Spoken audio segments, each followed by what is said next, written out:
Okay. By the way, we should perhaps meet offline because now the classes are being scheduled offline. So maybe for the last class, we can meet offline, okay, for the exam. Anyway, so today we will be discussing another method of finding the optimum value for the mm, for unknown parameters, which goes by the name of the method of moments. Okay. So the statement of the problem is the same. So you have this data. So you have this array of data. So in independent observation of x. So that array is basically x1, x2, and let's say up to xn. Okay, and you have a hypothesis. Uh, so hypothesis for the underlying PDF. So and that is given by fx given certain parameters theta. Okay. So this contains which contains let's say m unknown parameters. So m unknown parameters. So this is just theta 1 up to theta m. So basically, you have to get an estimate for this theta. So, okay. So the essential problem is that we need to estimate this parameter.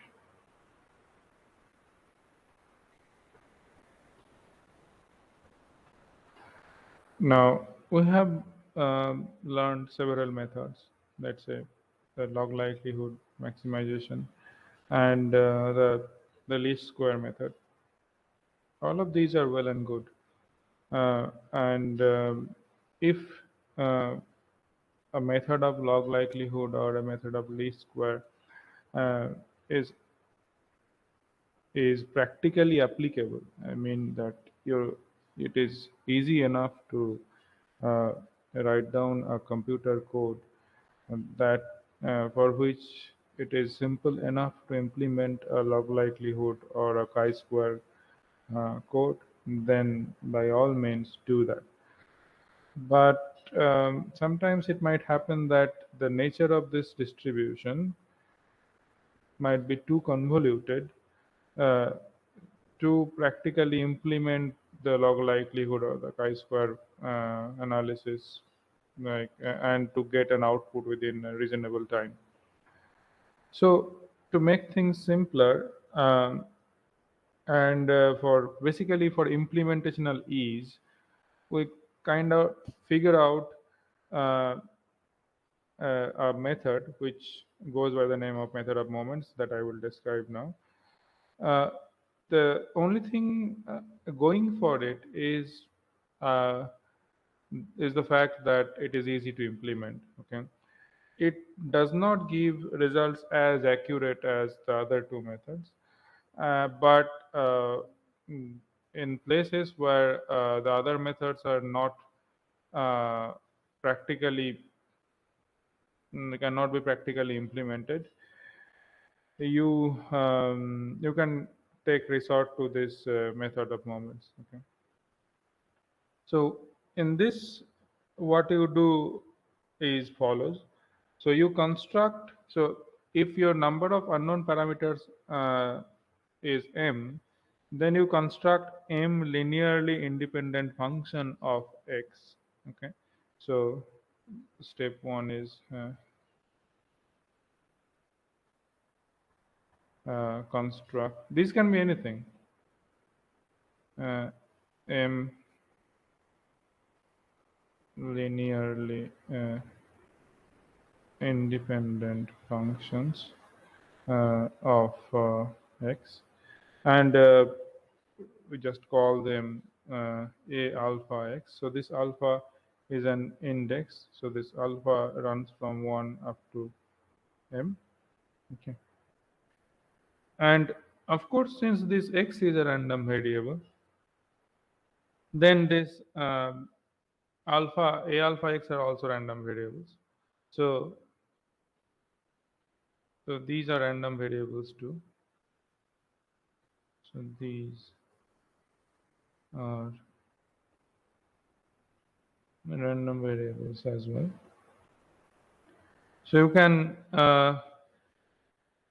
try to get the expectation value of A alpha, and you denote it by E alpha. So the expectation values of this, expectation values for these functions, you denote them by E alpha.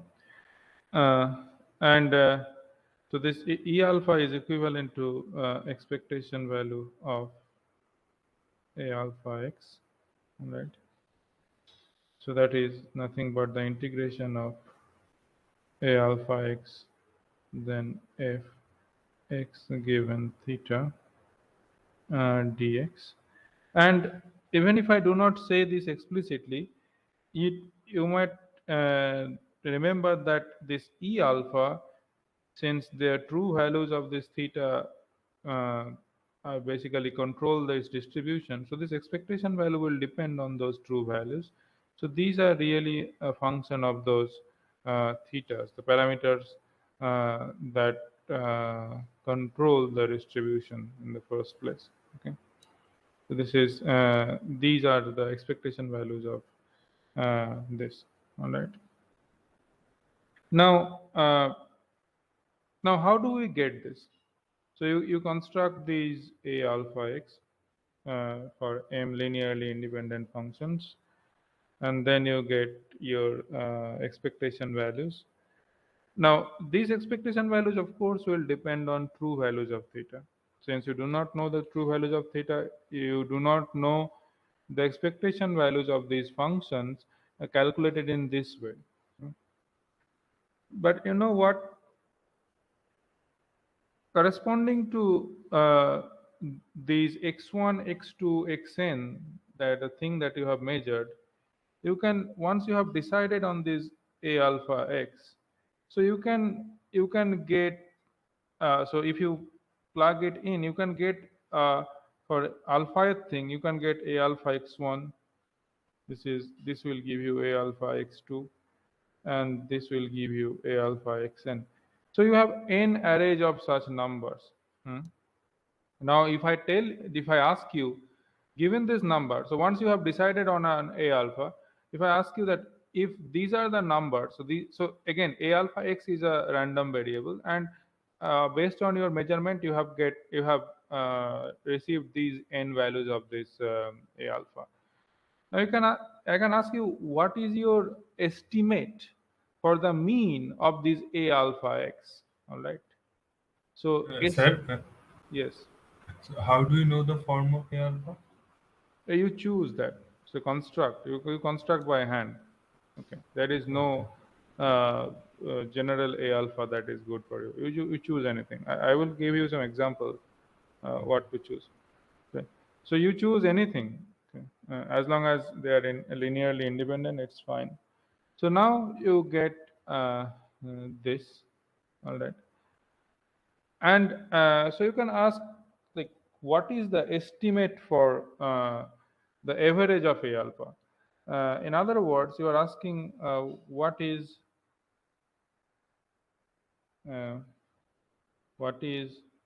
an estimate for E alpha? Remember, the true value of E alpha, since this depends on the true values of theta, you can never know. So the best you can do, you can get an estimate for this E alpha. And the way to do it is take by taking the arithmetic average of these things. All right, since you already have the data, you can use that to get those things. All right, so that's what I do. So I just say that the estimate for this uh, expectation value, which I can also call the arithmetic average of A alpha. So I denote it by A alpha bar, which is nothing but 1 over n summation over j equals 1 to n. Okay, this is A alpha xj, which is nothing but summing over all these purple entries and then dividing by n. So that gives you a reasonable way to get to obtain mm, the estimate for the expectation value of A alpha. All right. Now, now these things these things over here, they depend on the parameters. Okay, so what we can what we can say is that if if world is reasonable at all, then this E alpha I could have obtained by substituting in this expression of E alpha theta my best guesses of theta for this theta vector. Okay, so suppose so these theta are true values, right? I do not know the true values of this theta, but I can calculate if this thing is known, if this distribution function is known, then I can calculate the functional dependence of this theta of this E alpha on theta. Now, in this functional dependence, if I were to replace the estimated value of this thetas, okay, the theta hat, so these are numbers. If I could do that, if I somehow knew that these are my best guessed values of this theta hat, and if I plug this in into this, then I will say that this should converge to this thing, of course in the limit when your data is large. But if you plug this in, then it will converge to this thing. Okay, so this is a reasonable thing to assume. All right. Now, so in in that spirit, I basically expect, if I check, if I substitute in my expectation values, so this E1, let's say theta 1 hat, theta 2 hat, and then up until theta m hat, which is just equivalent to uh, E1 hat. Now this E1 hat you have already estimated. Okay, so the right hand side of this thing is known. And then you have EM and the same thing. So theta 1 hat, theta 2 hat, and then it goes up to theta m hat, and then you get EM hat. All right. So now, since my all these A alpha x were linearly independent things, so this will give you m linearly independent equations. Okay? And this will give you m linearly independent equations. The only unknown parameters are theta 1 hat, theta 2 hat, and theta m hat. So basically, your job will now be to solve this set of equations. So solve these set of equations to obtain your theta 1 hat, theta 2 hat, and up to theta m hat. So you can solve this to get this. Okay, and whatever you get, you just call these things the estimate for theta 1 hat, like in the maximum likelihood method. Okay, or theta, how many, whatever theta you get, so you call it the maximum, sorry, not maximum likelihood, what I am saying, uh, the method of moments estimate for theta 1 in this case. And where does the moments come in? So this leads me back to the original question, that how do you choose these A alpha x? Okay. Now, to be honest, you could choose anything you wish. But in the simplest scenarios, what you choose basically A alpha of x. If you choose this to be just x to the power alpha, then these expectation values are basically your alphath moments of the distribution. So this is the simplest choice you can make. So by default, it gives you it satisfies the fundamental requirement that your functions should be linearly independent. So you satisfy that by design, by choosing them, this A alpha x's to be powers of x to the power alpha. And then those expectations value that I am talking about, this E alpha, they reduce to the moments of the distribution. So here is the easy part. So you sometimes think that you have to calculate this integral and you have to use Monte Carlo. It might not be necessary. So even if you do not know this explicit form of this distribution, but as long as you know the moments, like a finite number of moments. So if you have three parameters to estimate, you only need to know the first three moments. Okay, if you can somehow get the first three moments of this distribution, uh, then you are ready to go.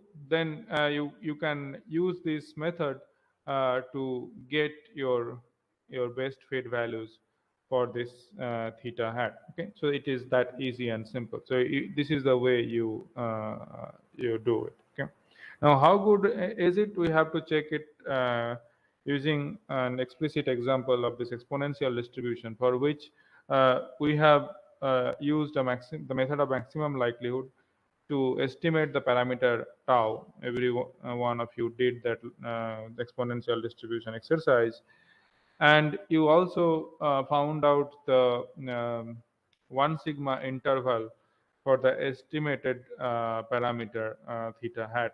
Now, in all possibilities, I mean, this since this method is not as robust as the maximum likelihood method, so it will give you, at least in terms of the statistical error, it will give you larger statistical error.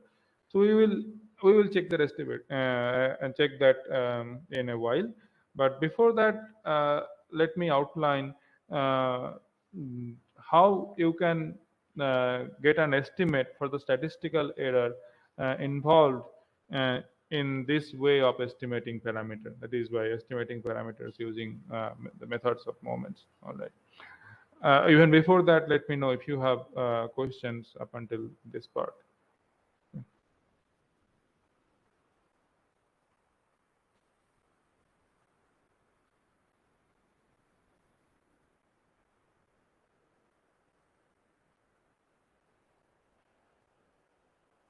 Okay, so no question then. So let me now move to the uh, covariance part.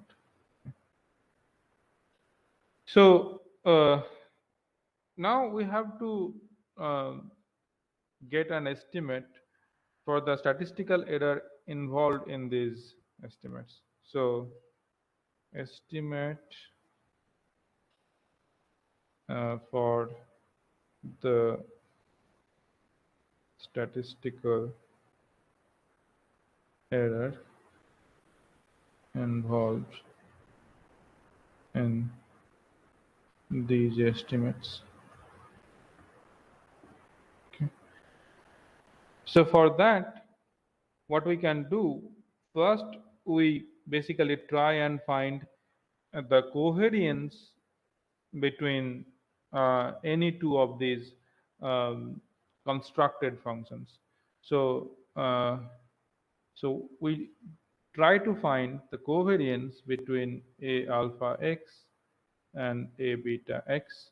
and we try to get an estimate for the covariance. Okay, so this is the uh, an estimate for the covariance of x a beta x. How do you do that? Again, you go back to the basic definitions of this covariance. So the if I want so a good estimate for the covariance will be, so let me write it down. So the covariance for a alpha x and a beta x, an estimate for that would be given by 1 by n minus 1. Remember, this n minus 1 was there to make my estimator to be biasless. Then k equals 1 to n. So you basically sum over uh, a alpha xk minus the a alpha bar, the average of that, and times a beta xk minus a beta bar. Okay, so this is the covariance that you can construct if you have a an array of data such as this purple things uh, for a alpha, as well as you will have another array of data for a beta, right? So this is for alpha, and you will have another array for a beta. So you can use those two arrays to construct an estimate for the covariance of between these two. All right. Now, remember, to get the statistical error in these things, I need to somehow uh, get the statistical error in these things, because these are also my estimates, right? So we try to obtain those things. So these are nothing but, like, this is a1 bar or something like that. Okay. So first, let us try to calculate the covariance between E alpha hat and E beta hat, and try to relate these things. So this thing I can calculate from the data itself. Okay. So I can by calculate I mean I can estimate from the data itself. Okay. So this thing I can estimate from the data itself. Now I have to relate it to the this theta hat things. So for that I try to compute the covariance between E alpha hat and E beta hat, and I will directly plug in my definition. So this is the covariance between 1 over n, um, summation over k equals 1 to n. This is a alpha xk, and again 1 over n, summation over l equals 1 to n, then a beta xl. Okay. So this is the covariance between these two, which is quite simply, if I take the summation out, and this 1 over n will get multiplied. So, and if I take this outside, so this is 1 over n square, and then summation over k l equals 1 to n, then the covariance uh, between a alpha xk and a beta xl. All right, good. So now I have to simplify these things. So remember, this k and l are represent the entries in that row of measurement. All right. So I have measured uh, all these things, and suppose you focus on the kth entry, which is, let's say, this, and the lth entry, which is, let's say, this. So this is the basically the correlation between this entry and this entry. I mean, I should not say this one per se. So this is a alpha xn. and there is actually another corresponding row where you have a beta x1, then so on. So you are basically uh, checking the correlation or the covariance between one entry here and another entry here. Okay. Now remember a crucial thing. All these measurements are independent observation. Okay. So while it might be true that there might be a correlation between a alpha x1 and a beta x1 because they are taking into account the same entries in its argument, so I am plugging in x1 there, there should not be any correlation between the first entry here and let's say the second entry here, because the first entry here is taking an input x1 which is independent of the input in the second entry. So as long as your k uh, is not equals to L, then those things are zero. Okay, so this is 0 for k not equals L. All right, so only the k equals to L will survive.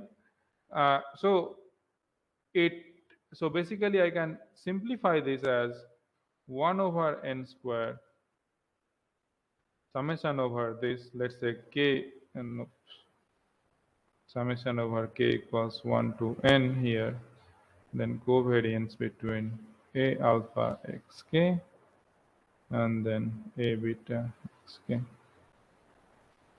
All right. Now it tells you that is there a correlation between a alpha and a beta while taking the entries from the same x input. So you are taking the same x inputs for both those things, and you are trying to ask whether there is a correlation. And there might be. I will not call that to be zero, and there might be. But there is an interesting corollary if you notice carefully. Since this x1 and this x2, although independent, they are identically distributed. Okay. What I mean by that is that suppose you have one row here that is x1, x2, xn, and someone else does another measurement which is x1 prime, x2 prime, and then xn prime, and then another person does x1 double prime, x2 double prime, so on, xn double prime. See, so you have these sets of, so basically these are different experiments. Now you are trying, but remember this x1, x1 prime, x1 double prime, their distribution is same as x2, x2 prime, x2 double prime, their distribution, and so on. So whatever correlation you will find between a alpha x1 and a beta x1, you will find the same correlation between a alpha x2 and a beta x2, and so on for a alpha x3 and a beta x3, and so on. It doesn't matter which entries you pick here, the the covariance between them will be independent of the entries here. Okay. So what I mean to say is that so this sum over k is like basically a dummy sum, and all these entries are equal. So I collectively so there are n such entries.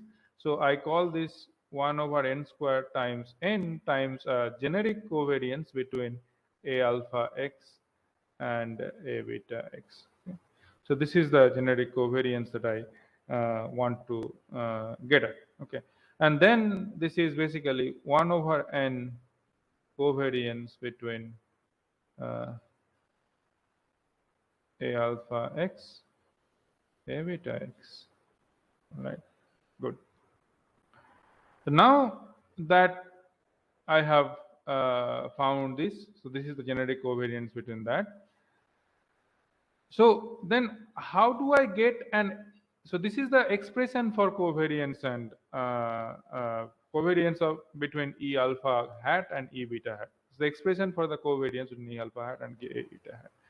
So now if I ask for what is the estimate for the covariance of these two, between these two things, then what I am basically asking is the covariance between E alpha hat and E beta hat. Okay, so that should be equals to 1 over n, then of covariance hat. That means in now asking for the estimate for this. But I have already found, oops, not this much. But I have already found this thing, right? So in the beginning, I have written that an estimate for this will be given by this. So let me write it down. So this is 1 over n into n minus 1 um, summation over k equals 1 to n, and then you have a alpha xk minus a alpha average times a beta xk minus a beta average. Okay. So the right hand side is completely calculable. That means you can compute this thing. All right. But this is not the end. To get, remember, this is not the final product that I want. So what I want, so we want is the covariance between theta alpha and theta beta. Okay. So this is the thing, or better, an estimate for the covariance in theta alpha and theta beta. So then, how will these two be related? How are these two related? Can I relate these two? Of course, I can relate these two. Remember that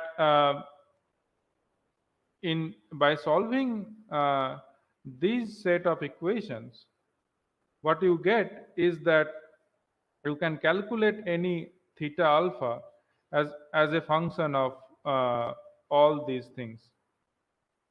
Okay, so as a function of E beta. Okay.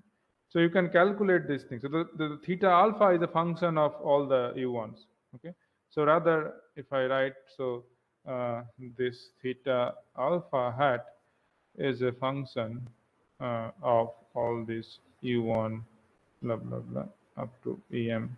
Okay, and so if this functional form is known, then you can basically connect this covariance with this covariance with our old formula of error propagation. So the covariance in the theta alpha theta beta plane and should be related. I mean, it's not hat in general, it is actually the covariance, but we will use the same formula for uh, the other things as well. So so this will be summation over, let's say, R and S. These are the two indices I did. So this is del theta alpha hat del ER hat times del theta beta hat del ES hat, okay, times the covariance in the ER ES thing. So this is how the covariance matrix transforms when your individual variables transform in this way. All right. So now you got the covariance matrix in the theta alpha theta beta plane. So you basically put the hat here. You assume that it is also true for the estimate.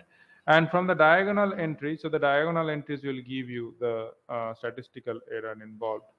So the diagonal entries should uh, give you the statistical error involved in here. Okay. So once you get that, you basically quote this value as your best fit value. So this is your best fit value for all the parameters, and for the statistical error, you might quote the diagonal entries, or you can already show the correlation plots. Okay.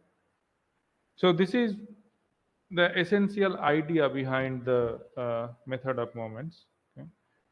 And let me know if you have some questions. Otherwise, we will go towards the part where uh, we will implement that in a practical scenario. Okay, and Anugrah, be prepared to help me with that. So you prepare the file for the exponential distribution. So let me know if you have questions. Yeah. Sir, how do we get that the last step which we have done This one. with the, yeah. So this is comes from the error propagation formula. uh, Visit the lecture when I discussed error propagation. So if one variable is transformed into another variable, okay, via this functional thing, this is how the errors propagate. Okay. Okay. Right.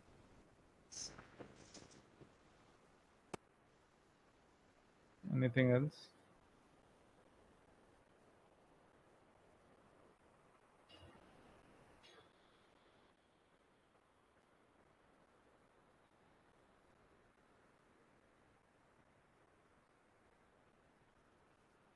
Okay.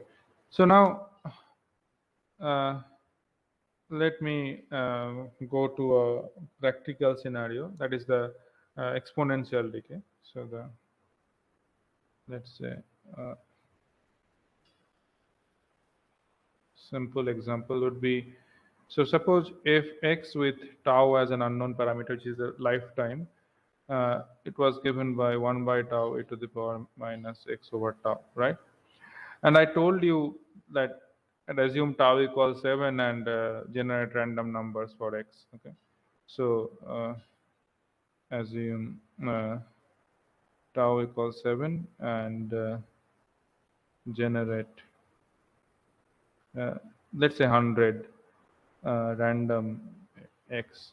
You had this 100 random x, so x1 up to x100, and now you pretend that you did not know that what was the value of tau that was used, and then you have to figure out the best fit value of the tau here, and the best fit value of this tau like would be the arithmetic average. So maximum likelihood would be 1 by 100 summation over xi. Okay, that was the maximum likelihood, and the statistical error could have been found. So you use this to construct the log likelihood function. Okay, and it depended on tau, and you plotted it against this tau. So, and this is your log likelihood, and it was maximum at some point.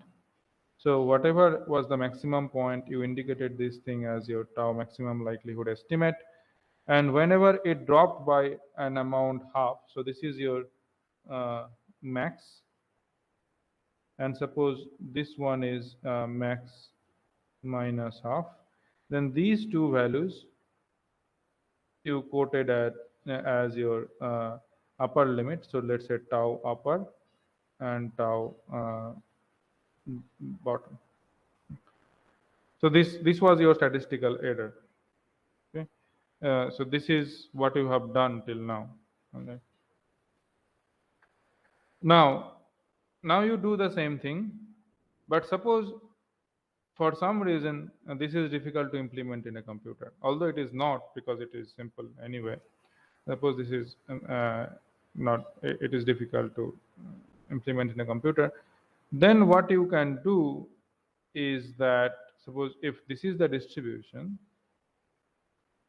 and first what you can say, so you have basically one parameter to estimate, right? It's basically one parameter and nothing else. Okay, and so you need to construct one a alpha x. What did I go? So one value of this a alpha x. Okay, so it could have been anything, but let's say my uh, a1x, I only need one, is x. Okay, I only need one thing. Okay, so then my u1 hat that I can compute is basically 1 over 100 summation over xi, because that is the thing mean of vi. All right, and then what you then basically I have to also do the actual e1, which is by integrating over this, let's say. So this e1 as a function of tau will be the expectation value of a1x, which is nothing but the expectation value of x, again, which is just tau. So u1 tau is just tau. Now my recipe was that I will substitute tau by the expectation value, like the maximum, my estimate for tau. So basically, I will now construct this E1 and I replace it by tau hat method of moments, let's say, and which is equivalent to this tau hat method of moments, and I will equate it to E1 hat. So now U1 hat would be just 1 over 100 summation over xi. Okay. So I have nothing to solve here. So you see that tau1 method of moments basically gives you the same value of of this thing of uh, as the maximum likelihood method. Okay, so basically this one coincides with the tau method of moments if you choose your a1x to x. Remember, nobody forced you to choose this. Okay, so it was your choice. You chose your a1x to be just x, and you arrived at this point. So this is your best fit value for tau. All right. Now, what is the statistical error? So for the statistical error now, you need to calculate. So you remember, although it's a lucky coincidence that you got a value that is coinciding with tau hat ml here, but to obtain the statistical error, what you need to do is you need to first get to a covariance matrix. So the covariance between, there are only one entry. So the covariance between A alpha and A beta, let me check. First you calculate this, A1x and A1x. Okay. So this is A1x and A1x. So first you estimate those things. So that is nothing but 1 by 100 minus 1. This is 1 by n minus 1. So this is k equals 1 to 100. So now you basically calculate a1 xk minus a1 bar. A1 bar is just this. Okay. This is just e1 hat. Okay. Minus this e1 hat, whatever you have obtained. And again a1 xk minus e1 hat, whatever that is. This is your covariance. All right. Now then the formula for covariance between theta alpha theta beta, I have only theta 1 here. So the covariance between, let's say, uh, tau hat and tau hat, that is equivalent to sigma sigma tau hat square, the estimate for that, which is equals to, remember, so this is del theta, first of all, I have to find out the covariance between E alpha and E beta, which is 1 over n into n minus 1 into this. So that is basically 1 over 100 into 100 minus 1 uh, into this thing here, whatever that is coming in here, and times I should multiply this. So this is del theta alpha del ER and then whatever that is. Now you can see since your this functional dependence, this E1 tau mm is just tau mm, the derivative is just 1. So you do not multiply with anything. So this is just your an estimate for the covariance for tau hat. The estimate, like this is mm, and for this. All right. This is one example. Now you might ask, you are not forced to choose a1x equals x. So you could have chosen, let's say, a1x equals x squared. Nobody told you that you cannot do this. You can also do this, a1x equals x squared. If you choose that, then of course e1 will be, then e1 hat will be 1 over 100 summation over xi square. Okay. And now you have to calculate this E1 tau. So E1 tau will be equivalent to integration of x square e to the power minus x by tau dx 0 to infinity.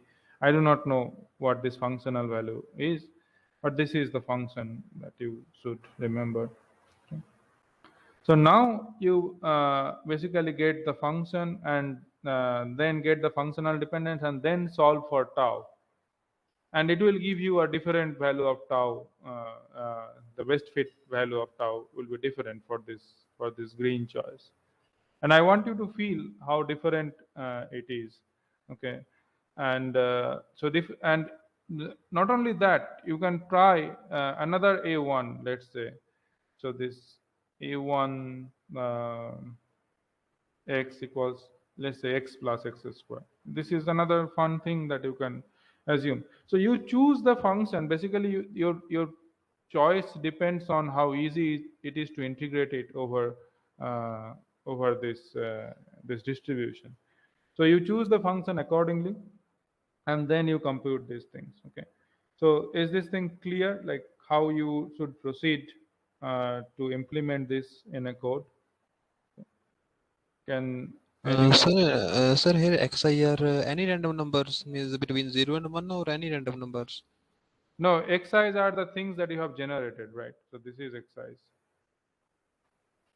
Means random numbers or how we have to generate? I mean, ideally, this should come from an experiment. Okay. So suppose you are measuring the lifetime of a radioactive particle. Okay. So these are 100 measurements for the lifetime of the radioactive particle. Okay, the Means 100 values of the time. during coding we have to take random numbers, no? Means how we will do in the code?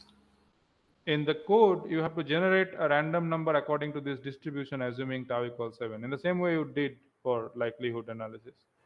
So you are simulating that thing. You are not actually doing the experiment, so you are simulating the data. Okay, sir. So, Okay. so you are assuming that some unstable particle with lifetime tau equals, let's say, 7 nanosecond is radioactive, is decaying in a radioactive manner following this distribution. Now you have not done the actual experiment here. I give you that, but you can always generate, like simulate a data, 100 entries. I mean, 100 might be too small. I mean, in practice you have much larger data. Anyways, so you can generate 100 entries that follows this distribution, and then after you have generated, forget about this. Forget about how you generated. You only remember that this somehow is distributed according to this. Then what is the best value of this tau? And at the end, you compare how close a value 7 to 7 do you get at the end of the day. Okay.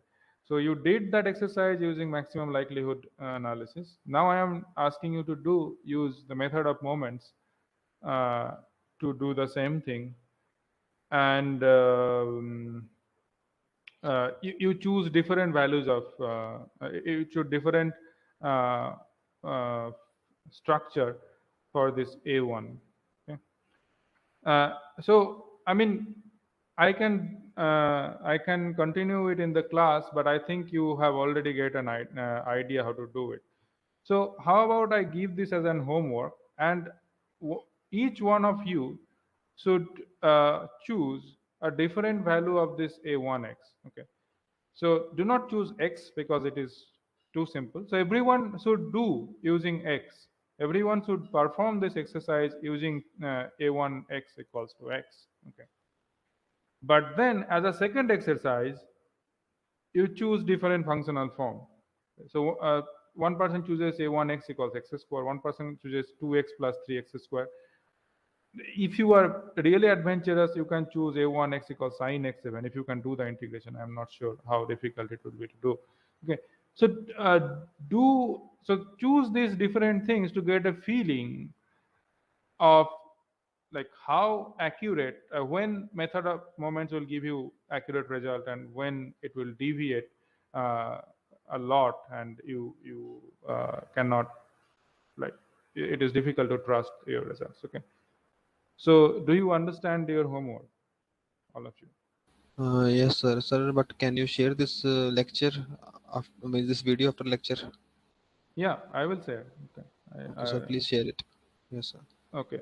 So please do this. So all of you do this homework, because see, I have not given you a lot of homework, and I understand you are busy with your PhD. But take this as a fun exercise, and you will learn the method of moments a lot better if you actually sit down and do this exercise.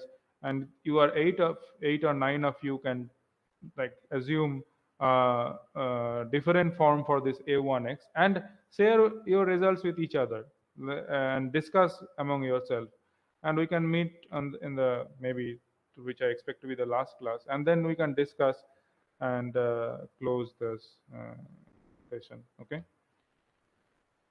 is that okay with everyone? So if we're meeting offline, yeah, I would probably join online. Yes, if we when is the end semester exam? 21st according to the calendar. The date sheet hasn't come. Okay, so 21st of April, right? Okay. Yeah, we will see what can I do. And by the way, okay, so we will do that. Okay.